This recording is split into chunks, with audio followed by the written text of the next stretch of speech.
Hey, what's going on? Welcome to Built for the Stage podcast. This is Joe Roscoe, founder and host of Built for the Stage, Broadway's #1 fitness platform with clients in over 20 Broadway shows, stages on the West End in London, Australia, Disney productions in Hong Kong, some performers out in Germany, collegiate stages across the country. We are your one-stop shop for all things theater and fitness. So if you need yourself an online coach to work on an online interactive fitness app to help you train like the actor athlete that you are, that's us. Builtforthestage.com. You can try working out with me for free at no cost, no commitment, no catch. All right, let's get on to our special guest. Special guest, as always, on the show. Been a fan from afar of this performer.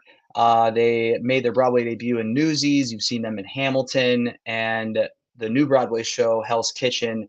They are a part of the cast as well. So we're going to get into Hell's Kitchen, but we're also going to get into spotlighting our guest, who is none other than David Guzman. Welcome to the show, David. What's going on? What's up? What's up? And the crowd goes wild. Happy Friday, my friend. Happy Friday. Happy Friday. It's getting nice out. You know, the weather's nice. The warm weather's coming, so we love that. Absolutely. New York is a different place when spring and summer hits, right? Yeah, definitely. Yeah, the seasonal depression goes away, you know. We can be humans again. Yeah, it's a real thing. It's a real thing. So what's a Friday look like for you right now? What's going on with the show, or are you running around like a wild man? What's going on? Yeah, a little bit. We have 10 out of 12 today. So we have tech, second day of tech. So we start at 12:30 and we'll end at midnight. So that'll be fun, but long day, but honestly really exciting. I always say tech is like a really fun part of the process. It's definitely like long, grueling hours, but like it's when you get to like be on the stage for the first time, when you get to see the sets move for the first time, when you get to figure out what this number is going to be on the stage. So it's really fun. I actually really enjoy it. Okay, cool. Well, then even more gratitude and thanks for spending this amount of time talking to me when you have a 10 out of 12. Yeah, no problem. So we'll make sure to make our time very prompt and concise. All right, well, let's rewind. So you grew up dancing alongside your brother. This is about you, this episode, but like you have a very unique story where you both have found great success in this career. You know, one person in the family having success is one thing, and a very, very minimal percentage of people doing it. But to have, you know, a sibling doing it as well, that's pretty special. What was growing up for you like, and when did performance come into play? Yeah, I feel like anything about me it's kind of inevitable to, you know, talk about my brother.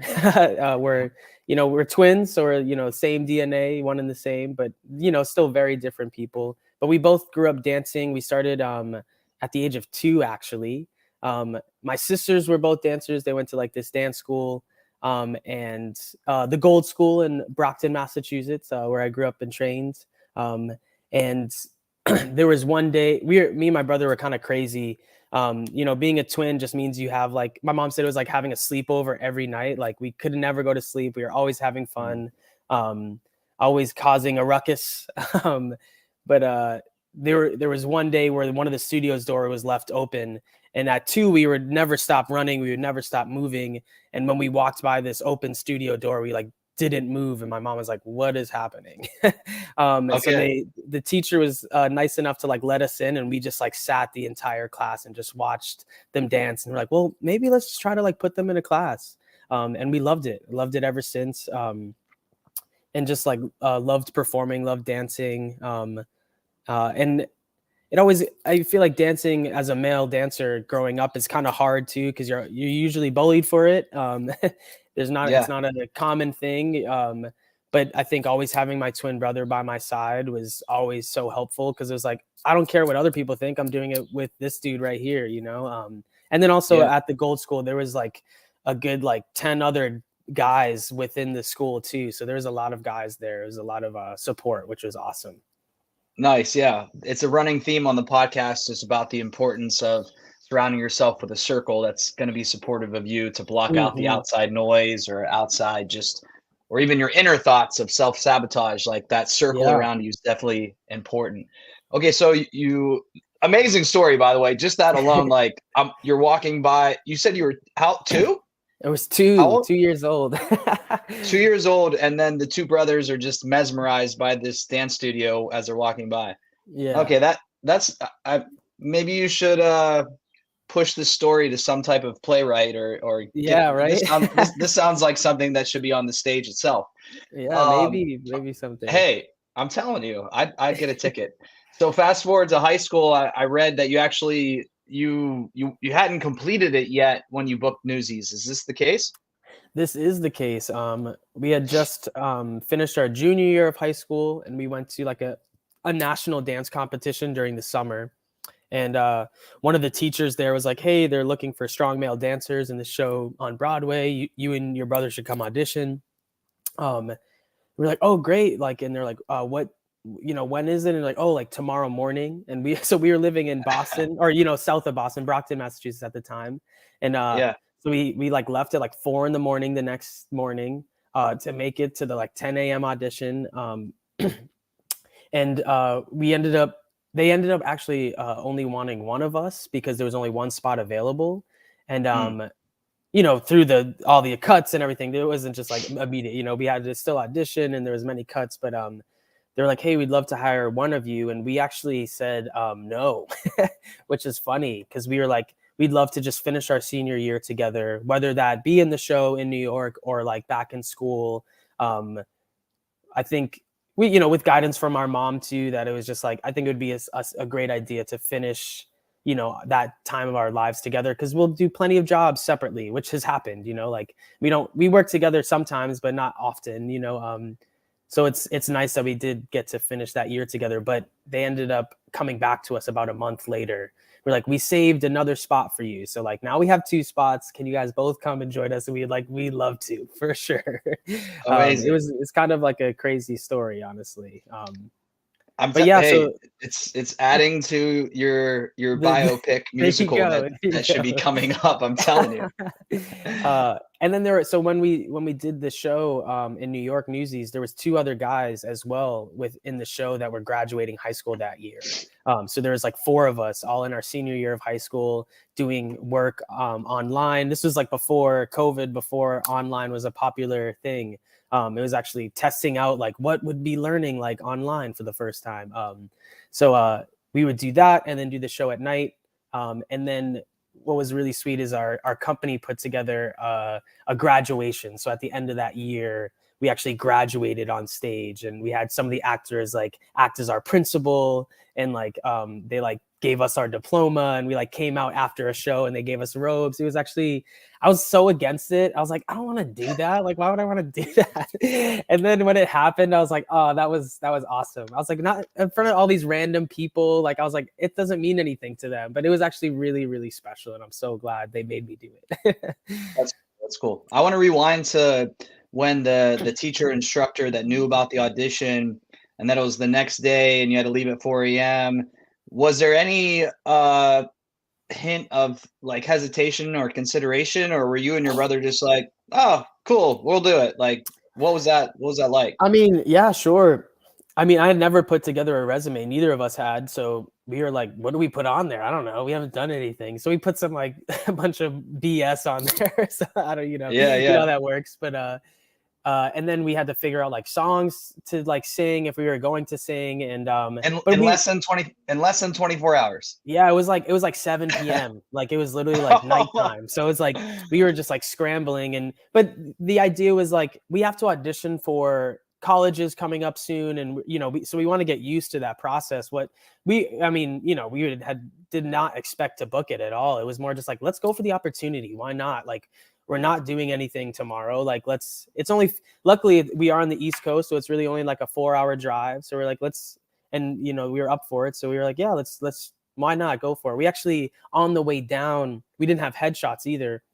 So we stopped at like a rest stop on the way, and we like squatted in front of like a McDonald's so you couldn't see it, and we were just in front of bushes, and my mom like took a picture and then printed it out like at a Dwayne Reed when we got into the city. And that was our headshot to audition with was in front of a McDonald's on a rest stop. Yeah, it was good. Come on, and then y'all book Broadway with McDonald's headshots. Exactly. Come on, this doesn't get. Yeah. Come on, you're making all these stories up. This is a bunch of BS. Yeah, You're making this up. Well, yeah, I wanted to go back and highlight that just because with working with clients and like them expressing the ups and downs of the industry and just willingness is such a big part of it. Just like the willingness to jump, the willingness to maybe not feel prepared or equipped, but you just make up a resume and take a McDonald's headshot and learn a song within 8 hours before having to drive. So like kudos to 17-year-old David, but also just everyone listening. I hope you hold tight to that and just take it as a learning lesson of some things happen for you because you're just straight up willing to put yourself out there. Yeah. There's actually please go ahead. To finish the story, I guess. Or a key part I like to think is it came down to like 3 of us in that audition. And at that point they had given us sheet music from the show and they're like, hey, can you learn this really quick? And we did like choir. I kind of knew how to read music, but not good enough to like know within, 30 minutes before I have to like go in. But it was me, my brother, and then at this time, this random guy that I just met, Julian, and he actually helped teach us the music. And like he's like I've been in for the show before, like here's how you read the music, like this is the song. And he was one of my groomsmen in my wedding. Like we ended up becoming like really good friends. We all booked the show. He actually booked it before us, but it was just like one of those like really great moments where if it wasn't for him, I don't think we would have done as well. Yeah, you had a lot of things line up for you, and a bit of serendipity sounds to be like the case there. So that's really cool. So fast forward, you hop over to this little skit that people have heard about, Hamilton. And how long did you live with the show? How long were you a part of it? I just left actually, maybe a month ago, a couple weeks ago. Okay. And I had been with the show. I started January of 2016. And I had just left January of 2024. So 8 years on and off. I was lucky enough to have some like leave of absences to do some other jobs and stuff like that. But yeah, so overall 8 years. Yeah. Okay, crazy. Very cool. So with this still being kind of fresh, only about maybe 3 months post leaving the show, about that, how's it feel to be opening something different, something new, that we haven't heard of? It's not like a revival or anything like that. Alicia Keys is a part of, what's that experience been like? It's been amazing. It's been so surreal, honestly. I remember in like the Hamilton days, I was like, I think my next like goal, like my dream would be to like create a new original Broadway show. I hadn't done it up to that point. I replaced in Newsies, I replaced in Hamilton. Like these shows have already been created. So I was like, I really want to be in the process of like being in a rehearsal studio, trying to figure out what the show is and a new show. Like I would love to do a revival, of course, but there's just something that's so new about it. It's like it just could be anything, So I always had that goal. And then when it happened, I was just trying to take it all in as much as I could, just really enjoy the process, really enjoy every moment of it. So I've been loving it. The crew over there is amazing. The company is incredible. And I think that's really what makes projects so special, is the people that you do it with. And we're very, we want to make sure that we create a good environment. Like I feel like everyone puts in like great energy out there, because that's also really important too. It doesn't just like happen, it's not just like, oh, it just happens to be a good group of people. Like everyone's like constantly like making it that, which is awesome. And then the show is just so exciting. We get to work with Alicia Keys, which is like crazy. She's just like, this mega star, but like in person, she's just like, yeah, like I'm just a normal human. And you're like, yeah, I guess you are. But it's still pretty surreal. and so that's been pretty amazing. She's crazy talented, and it shows as she's like creating the show. And then never mind, like the choreographer Camille A. Brown's been amazing to work with, and I've just been loving it. I really loving the process, really loving the show, really loving the people.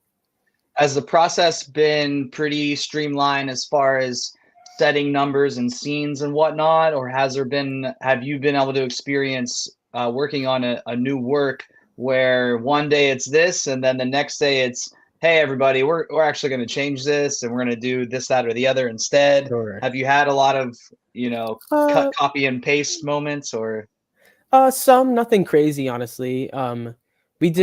They had done a workshop like a year before.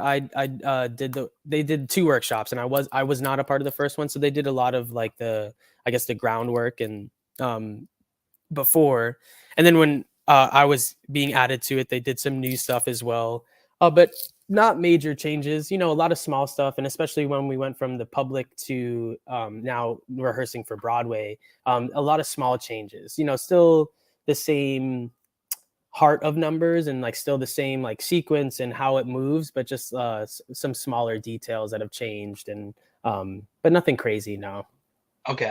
Okay, so last little bit about Hell's Kitchen, and then we want to hop back into just hearing about you more personally. With the show's like description, what I've seen about online, we're set in the 90s. It's following a girl that I guess comes across a piano teacher that helps her find her footing as perhaps a person. Maybe there's a love story involved as well. Why should someone come see Hell's Kitchen? What's this all about? Like, why do we want to run to the theater to see you all? For me, I guess it's kind of like a slice of life. So it's not gonna, I don't know. I'm gonna come back. I think it's a slice of life. I think the music is incredible. If you've ever listened to Alicia Keys or like Alicia Keys, you're gonna love the show. Because it feels like a concert almost. And then never mind to like put amazing dance on top of it. Like the dancing is just so exciting in the show. It's just like really entertaining, and it doesn't get too deep, but it gets deep enough where, to me, I feel like it hits you emotionally on these different moments of the show. I don't want to give anything away, but like there's some really beautiful like mother-daughter moments, and I just feel like there's different moments that everyone can connect to, and you almost, there's new songs in the show, which is really exciting. You're like, oh, I've never heard this song before. And then there's also songs that you've heard, but they do it in a slightly different way or in a different relationship that you hadn't thought about before. So I think it's just beautiful to like, you're like, oh, I never thought of that song in that way. And now it's like so beautiful. So I think the show does that really, really well. Cool. Any of the choreo that was set before you and the cast, was any of it kind of daunting or intimidating, or like, how are we going to pull this off, or any crazy antics going on on the stage? I mean, sure. Yeah. I still feel that way. I'm like, I hope I can do it. Yeah. What Camille does is pretty incredible. It's like 110% energy all the time. So it's not all the time, I should say, but the opening number, it just starts so energetic. So it's definitely really challenging. It's really hard. But it's so exciting. I feel like we've definitely gotten a good groove in it. We have to, find our new groove for Broadway and figure out what this new one is. And I know everyone will get there, but it's definitely a challenge. And I think, but it'll be worth it. I think I've been saying like my body's hurting. It's like a lot of physical energy. It's a lot of like strength I need to build up, but it's so worth it. It's like, I love doing the movement. I love getting to do it with the people too there. It's really, really fun. Okay, sweet. All right, let's hop off Hell's Kitchen for a moment. Let's get to know you a bit more. We're going to do something silly, the BFTS hot seat. Don't sweat it. It's a pretty cold hot seat. So we'll put on some cheesy music here, and we'll get going. All right, first question, very important question. There we go. Music's cued. Pizza or burgers? I'll go pizza. Okay. Controversial question. Cats or dogs? I'm a dog person for sure. But I like them both. I like all pets. Favorite show, whether you've done it or not, favorite show? I'll go West Side Story. It's pretty special. There you go. Okay. West Side Story. you have a open invitation to go to a restaurant and they're giving you up to 3 guests. You could choose 1 or 2 or 3, but it could be between 1 to 3 guests. They could be living, they could be past, they could be a cartoon character. They don't even have to be real. Who are the 1 to 3 guests that you're gonna invite to dinner? To dinner, I'm gonna go my wife Carla, and I'll go my twin brother Jacob. Okay, there you go. Yeah. That's a sweet answer. I was watching some Instagram reel, and they're asking these married couples who they'd want to have dinner with or whatever, and they're naming these celebrities and blah blah blah. And then they take them in this other room, and then they bring their kids into the interview room, and the kids can't see the parents. And they asked the kids, who would you want to have dinner with? And the kids all said their parents. And it was like this sweet, yeah, exactly. That's exactly. so sweet. And you just did the same thing. Carla and your brother. Yeah, I bet you, is Carla in the apartment right now? Are you trying to score brownie points? always trying to score points. Smart over there. Okay. If you had a good day or a bad day, but you just wanted to vibe, feel a good groove as you're walking down the sidewalks of New York, what's one of your go-to songs that we can all add to our Spotify playlist that's gonna get us going? I feel like I listen to a lot of different music, but I love I've Been in Love by Jungle. It's just like such a smooth and chill, uplifting music. Yeah, it's nice. Okay, sweet. I'm still waiting for a listener out there to go back to all of our episodes and take this exact question and put everyone's song that's been a guest on a playlist. So yeah, there you go. I'm looking forward to that. Okay, last question. You have a time machine. You can go past, present, future, and any location you want. Where are you gonna go, and what time period? Whoa, that's a big question. Yeah. I don't know. I feel like going to the past is scary, and I feel like going to the future is scary. I guess take a vacation in the present. Where are you going to go in the present? That's where I was going to go. Carla and I both love to travel. We make it like a huge part of our lives, so we just went to Europe, and I would probably, let's say somewhere in Asia. Let's go to maybe like Japan. That would be amazing. Okay, sweet. All right, nice. You're off the hot seat. Congrats. Good job. Okay, I wanted to get into this part about you, and you brought it up during the hot seat there. Tell us about how you met Carla and having a significant other that's also in the industry. I know for myself, in my past of when I was in the industry, I think there's pros and cons to having someone that knows exactly what you're going through and is in the trenches with you. But also like that brings up its own complications as well. Tell us like how you met and just how that's been navigating y'all being in this crazy career of theater together. Yeah. We met doing this like small little gig, I guess. We had two our mutual friends were submitting to choreograph for So You Think You Can Dance, actually. And they were putting this duo together, and they happened to choose me and Carla. So we were in rehearsals, and this was, years and years ago. But we were in rehearsals. I remember and there wasn't like no connection like that. It was like we were just like doing this duet together. When we filmed it, I was hungover. I was literally like puking in between the takes. Like it was just like I was a mess. But and then when we started Hamilton, we were both swings together, and we got to like know each other really well. I mean, for those of you, I'm guessing a lot of your people know what swings are, but we're off stage, we're covering the on-stage cast. And so we spend a lot of time together going over the show and just being off stage. And that's where I say we fell in love. So we fell in love at Hamilton. And it has its challenges. It's great because she understands like kind of what I'm going through. I don't have to really go into depth of what I'm trying to explain. But then also it has its downsides too, because then I'm like, yeah, but I like, wanted to do this. And she's like, but no. And I'm like, okay, well, don't call me out, but fine. Yes, that can slip past her. But what's kind of really nice right now too, is she's now just a straight choreographer. So we're not like, and not that we would ever be fighting for the same jobs, but we're in slightly different careers of like the same, in the same genre. So it's nice that, she's doing her choreographic thing and I'm still performing right now. And so it works out really, really great. Yeah.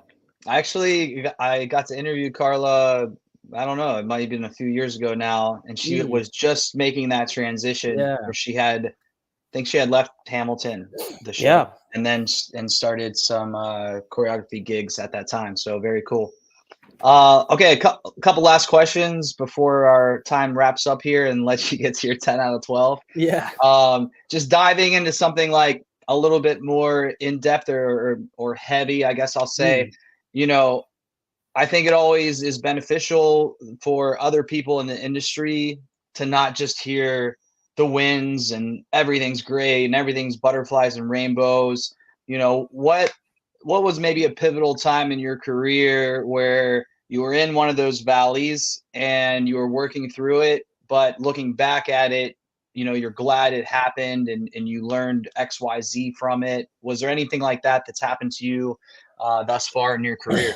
I mean, sure. I think there's a couple things that come to mind, but I guess the biggest one is I injured myself in the show when I was I injured myself a couple times, but there was a time at Hamilton where I injured myself, and I think I actually gained a lot of weight. I injured my wrist, and I needed surgery, and it took over a year to actually heal, and it took me out, and I was, in this weird state. I tried to even run on a treadmill or something, but just the blood pumping ended up hurting my wrist. And I was like, that's not even my legs. I can't do any exercise. So I ended up just kind of eating a lot. I gained over, 25 pounds, something like that. And, but I think what I really learned from it was the opportunity to perform will not always be there. I think also swinging at the show, I gave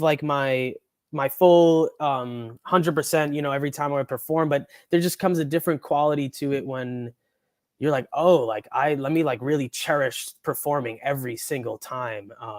And there's always the effort that you're oh, I'm going to give my best effort today. But then there's that, oh, I'm going to give 100% of what I have, whether that's, at this level or at this level. I'm going to give whatever I have today is for this audience. So it's a huge learning lesson. And especially being out of the show for a year and just slowly recovering and how long that takes. Just have to really take care of your body, really take care of, and as I get older too, doing Newsies, I didn't have to do anything really.